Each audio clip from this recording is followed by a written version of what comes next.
Hello, everyone. Welcome to Laser Tech Tuesdays at 2. I'm Jay Cottrell, and I'm the Marcom Manager for LTI. Every Tuesday around 2 p.m. Mountain Time, we go live for about 15 minutes to discuss solutions in traffic safety or in professional measurements. You can grab a cup of coffee and join us. If you're joining us live, please post a comment below and let us know what's on your mind. And if you're watching us on YouTube, we'd love to hear from you, and you can contact us at info@lasertech.com. And today I am joined by LaserTech's Chief Revenue Officer, Roosevelt Rogers. Roosevelt, thanks for being here today. Thank you for having me, Jay. So a lot of people know who you are, but in case we have a viewer who doesn't know who you are, would you mind giving us a little bit of a self-introduction, your name, how long you've been with LTI, what you do here? Roosevelt Rogers, Chief Revenue Officer. I've been here for 24 years. Currently, I work in the area where we are sales. You know, we're responsible for all the sales within the company. Okay. So it's been almost a year since we had to shut down and start doing things differently. How did LaserTech have to adapt to the pandemic? And now that we're a year into it, do you think it's working? Yes, so most of our employees are working from home, which is remotely. We had most of our systems already in place, since we have a lot of people that travel, that would allow us to use technology to let business continue, even though a lot of people travel. So we just had to implement some of those things in other departments, except for the manufacturing area, which we had to make some adjustments there. We had to spread people apart, make sure they had masks on, make sure we had the right cleaning stuff and enough of it in different stations. And we had to make sure people broke at different times, where it wasn't too many people breaking at the same time and you get people too close together. And so far it's working. So far we haven't had any cases that were generated from being in the office. People that have caught COVID have caught it from outside activities, outside of LTI. Well, that's good news. So we've been able to keep everything in production this whole time. Yes. The only thing that sometimes is a little bit of a challenge is getting parts in, shipments, and with like the storm in Texas, that didn't help. Right. Little things like that can make things challenging, but so far we've been able to overcome them. Oh, that's awesome. So we've talked about how COVID has shifted the corporate work environment. Are there any lessons that we've learned in the past year that we're going to take forward? I think the lessons that we've learned so far is that some of the things that we thought that could only be done in person is not necessarily the case. We can do a lot of things. Some simple demonstrations we can do online. We've been putting videos into use to show customers how our products are being used.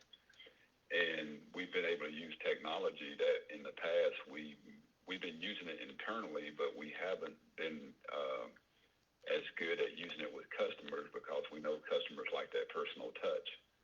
But now that customers are having the same challenges that we are, everybody's using technology, right?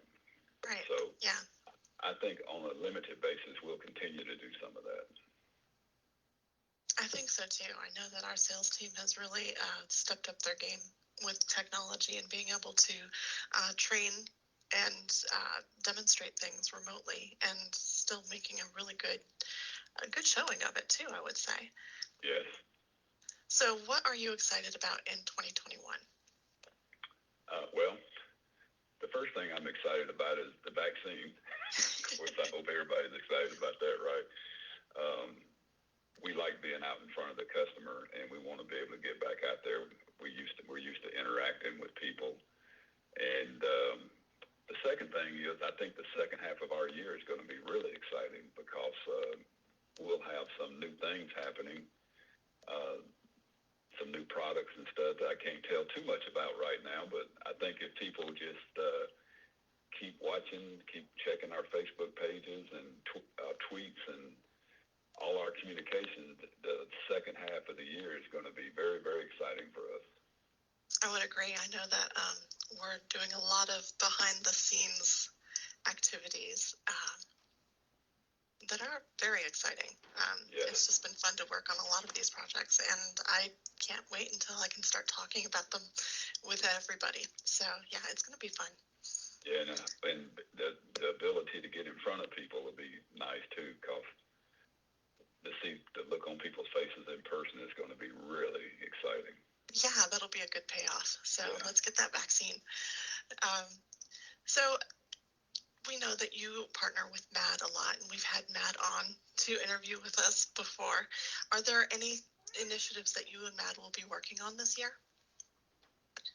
Well, Matt will continue to work trying to reduce, do what they can to support the reduction of drunk and drug driving. But a couple of things we're working on is that's really exciting is we've been working with the law enforcement committee.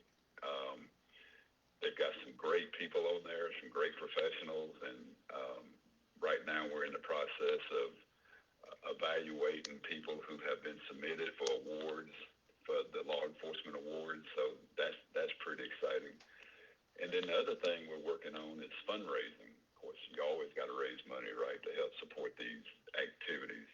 Right. So I'll be working with the fundraising committee, trying to do what we can to help raise funds to support MAD and law enforcement initiatives.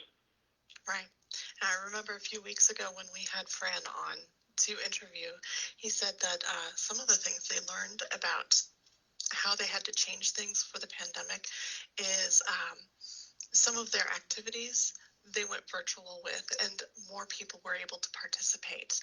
And that was one thing that they're going to continue doing even when we can get back in person, because it allows people who might not be able to travel or who want to participate but they're not local to really kind of take part in what they're doing. So hopefully that increases everyone's engagement with MAD, and that will also impact all the fundraising that you do because more people are being able to be involved.